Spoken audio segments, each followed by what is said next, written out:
Hey guys, welcome back to New Prices. Once again, this is your host and gamer, and today's video we're going to be reviewing Jurassic World Fallen Kingdom. Alright, now yes, I know this movie has been out for like a month now, and I basically late to the review game. Well, that's just hard truth. Not everyone has, the luckiness or the credibility of being able to see the movie during the opening weekend or the opening week. Man, she got seen it just the other day. I decided to let it settle in for a while because there's quite a good bit I talk about in this movie, and I'm pretty sure you guys have probably know why as well. Now, when I get into this, I forgot to mention that I did see Jurassic World and the other Jurassic Park movies already. I'm a fan of them to an extent.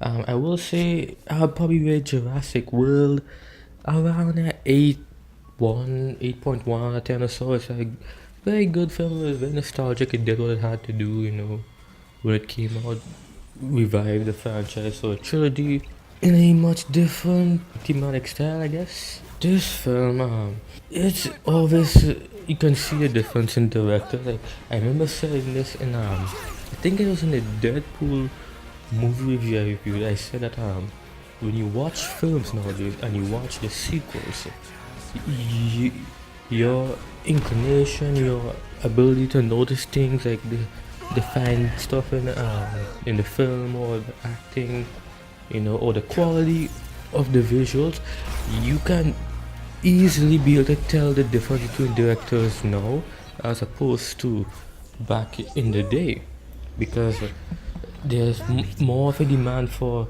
director styles and how to manage them in these franchises. So that's props to J.A. Bayona for pulling that off. And the opening sequence was pretty well shot to say the least, the dinosaur and whatnot. Alright, now this is an interesting thing here because it presented as if these animals should be granted the same privileges or rights as other animals because they have been cooked up in a lab, they're like genetically modified, they're artificial, they're not naturally born animals, right?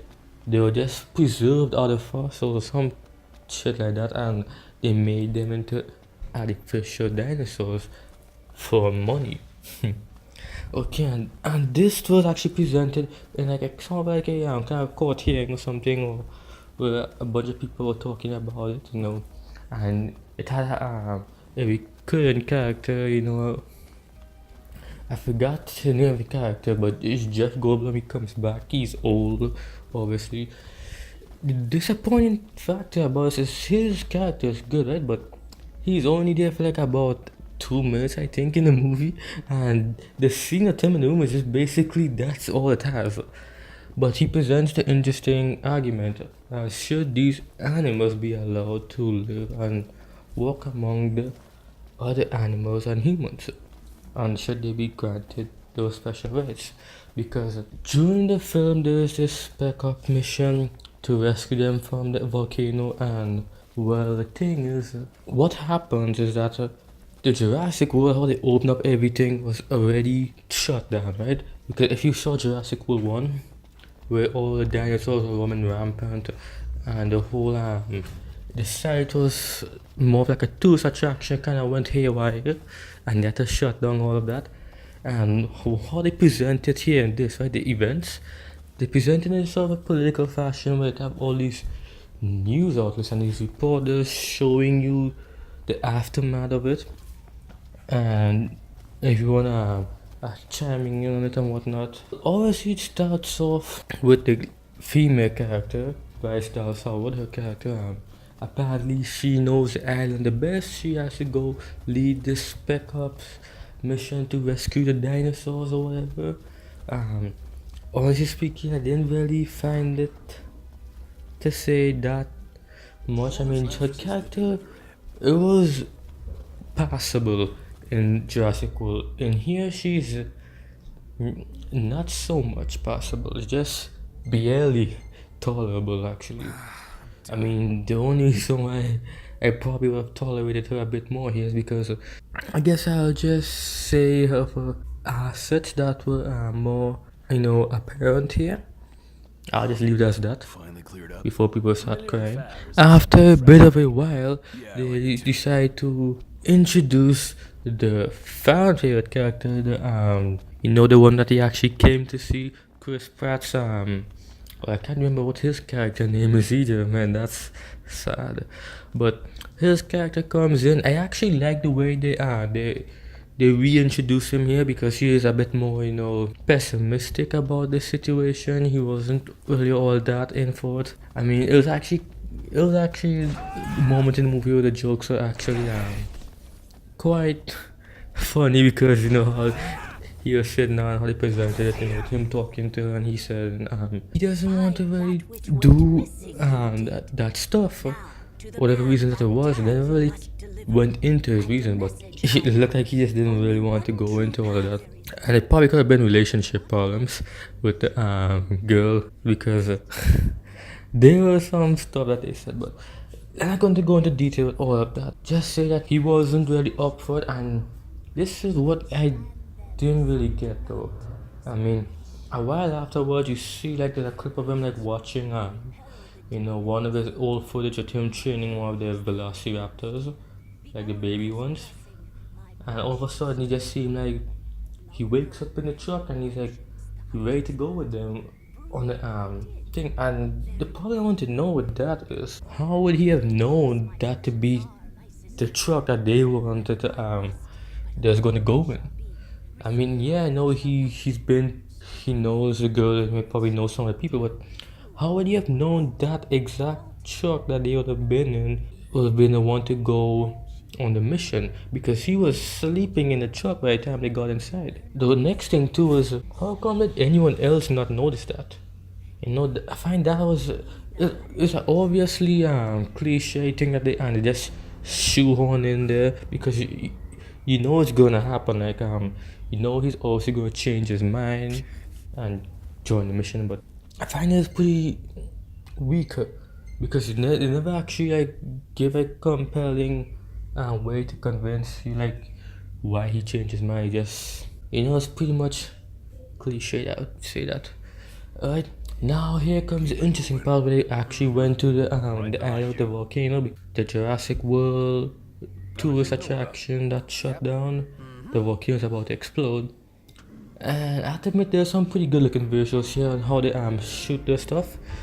So they have to go there, rescue the dinosaurs, they find some of them, and then there's a falling out apparently because the truth was, and this is where the story starts to shift. Apparently the guys who were assigned to the mission, apparently they were not just going to save them and bring them back to somewhere else, they were actually going to save them from the volcano and carry them straight to a mansion. I was like, oh, so this is where the story tanks, because if you basically hear like all of the other reviews, this is basically what they were mentioning when they say the story tanks. And here's the next thing. Oh, apparently they have to betray Owen and the lady with the reddish hair.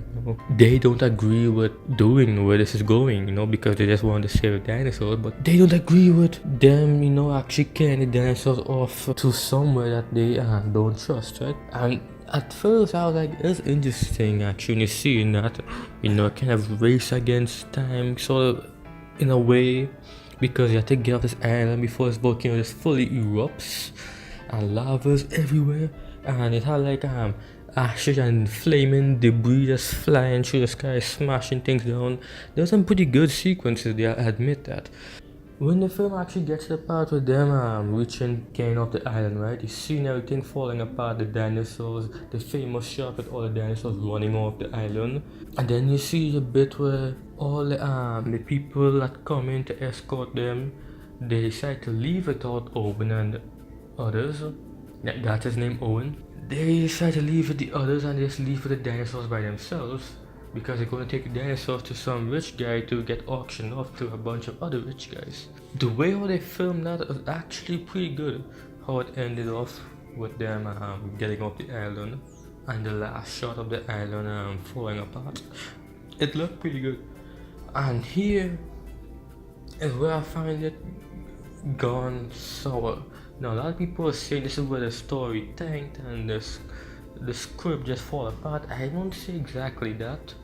I will say that it did sort of fall short here because when you watch the film, the first 40 minutes, right, and you get into this part where they go into this mansion, all these dinosaurs are here, and then they have to like try and stop them from auctioning off all of them, free them off. It does becomes very slow down a good bit because there's nothing much getting done rather than just seeing how they are trying to stop them. I will admit there were some good parts about it, but there were also some very stupid parts about it. There was a scene in the mansion where there's a scene where they are in the mansion, you know, Owen and the girl get captured, and they're presenting this interesting conversation about how they exploit the dinosaurs for money, right? And she says she doesn't support that, but the guy in the suit, he brings up the argument that she is basically doing that also, I mean, with the park and the tourist attractions. And that was actually a pretty interesting thing they brought up because it's actually true. The only difference is that this guy is auctioning the dinosaurs off for money, where she was just basically profiting off of them as a circus act, you can say. So I understand that part. It's actually an interesting part. It also starts to tank even further as it goes along. You see them try to get the dinosaurs out. There's this one bit actually where they show you this new prototype dinosaur they created, right? And the dinosaur has a lot of like features and personality traits that makes it very suitable for hunting. There's a scene where one of the guys actually decide to go into the cage for the dinosaur. This is when they start to get the dinosaur off, and they start to like let them go, and they start wreaking havoc among the all the rich guys. The interesting thing about it is that the dinosaur, well, basically dinosaur, it gets loose when they free out the dinosaurs, and they decide to start hunting, like basically start to chase down and eat the human, and then it starts to chase down this girl who apparently lives with the rich guy in the mansion, and Owen and the lady has to protect her and get her out of there. And all at the same time, you're noticing there's a couple of throwbacks to like the old Jurassic movies. The scene where they're walking around the room and the dinosaurs like slowly walking around the other side of the room looking for them. And there's also another throwback scene where the girl is trying to close the door while the dinosaur is coming towards her, and she manages to close it right when the dinosaur jams his head into the door. And it's basically almost just like the scene in one of the Jurassic Park films where it had the girl that was in the sort of container thing, and she tried to close the latch, and I was like, wow. I didn't really notice it in the theater, but after a while now, watching someone review the film, I was like, damn, they actually did that. It's interesting, but I find it's pretty weak. Here's some other interesting thing that they decided to put in the movie for some reason. Apparently the girl, she's a clone. Apparently something happened to the real girl in a car crash, and the old man apparently had a falling out with one of the other characters. So apparently she was a clone, and I find that to be a bit off because like what's the point in making her a clone actually? And then like how in the mansion is built, you have the dinosaurs, all of them stuck inside this sort of cage-like area, and they have the option here that they press the button to release the dinosaurs, right? This is after all the shit happened, and they decide to they get rid of the raptor that's trying to eat them. And they decide to go and free the rest of the dinosaurs, right? And Owen decides, he tells the lady character, right, that's going to press the button. He tells her if you do this, there's no going back, right? And he's right, because this mansion is basically in the US, right? So if these dinosaurs come out of the mansion, they're going straight to roam freely around the city, right? Because in the island, if they came out of their stuff, they'll just be roaming around the island, right? And in this case, it's going to be like probably more real world consequences. So that was the whole thing that was being brought up there, and that's what you get to see more, because like you see basically the dinosaurs are trapped there, and there's like some sort of like gas in the room that's like slowly killing them, right? So thing is, they decide not to let them go, because it's thinking about it this way, right? If you let the dinosaurs go out, they eventually wreak havoc because they're wild animals. They're more dangerous than other animals because of their size and the nature of them. So why let them run wild in the city and injure people, and so it's a pretty interesting scene. But then you see the girl press the button and they let the dinosaurs out, and she starts what she said, because I am still alive, or something like that she said. And I find that to be, oh, I realized what they were going with that now. They had to make her a clone so I can give her a reason to like probably sympathize with the dinosaurs more. And that's the only thing I can come up with from that. I mean, yeah, I mean, she's probably feeling bad for the dinosaurs, but other than that, I don't know what else to say. I mean, I find it was interesting because the argument of should these dinosaurs be allowed to have the same rights as other animals and exist within a society. I still like that argument, and I like the fact that they brought it up and they were going into it, but I just didn't like the way how they went about going into it. Because at the beginning you have Owen's character, you know, there are scenes where he legitimately actually feels a certain way about this stuff, right? But problem is him and the lady character too, right? They feel a certain way, but throughout this whole film, eventually see them doing the opposite of what they are feeling or how they think about this. And it's like the film is like contradicting itself in a way, to say the least. I find that was one of the problematic things I saw about it. The opening stuff with the, Jeff Goldblum's character was saying, should these dinosaurs be allowed, you know, the same rights as humans, and he is saying that how nature has course corrected the errors of humans when it destroyed the island, and you know that other stuff, and things going out of control because with all the stuff that they're doing, playing God, creating these creatures, they should have been extinct. It's an interesting argument, but when you have the main characters, the characters that you like, going in and they actually agree to an extent about that argument, you know, that a dinosaur should not be out there. But at the same time, you have them doing the opposite of what they agree with. So I find that was like the film's biggest plot problem. I mean, it overall boils down to the screenplay, to say at least.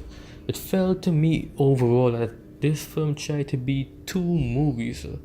It sets up a really good looking scenes for the first part on the island, trying to get the dinosaurs off, and then it went to this mansion. Not really all that special actually. The mansion looks very generic, you know, a set of basement and rooms. It didn't really felt all that much to me actually. You could actually change it and said it was like a abandoned prison or something. I probably would have felt the same. It didn't really feel that much to me. But overall, I'd say I'd give this film, I'd give it a 6.7 out of 10. It's fair. I would say it's a fairly okay movie. You know, if you can look past the screenplay problem with, you know, the story's tanking, in a way it's still good. There's just too much things that stuck out in this movie that they could have just gotten rid of, or they could have just, you know, changed up. Too much of the stuff that just hindered it from being a overall good or an overall great film. So yeah guys, overall that pretty much sums up my review for Jurassic World Fallen Kingdom. Not as good as Jurassic World 1, doesn't even come close to touching the Jurassic Park films. Very problematic, but also still very entertaining to watch once you can look past the inaccuracies. But anyways, let me know what you think in the comment section below. After all, this is just my review of the film. What do you guys think? There are a bunch of you guys that love the movie, a bunch of you guys that hate it. Let's hear and see what you guys think about in the comment section below and why.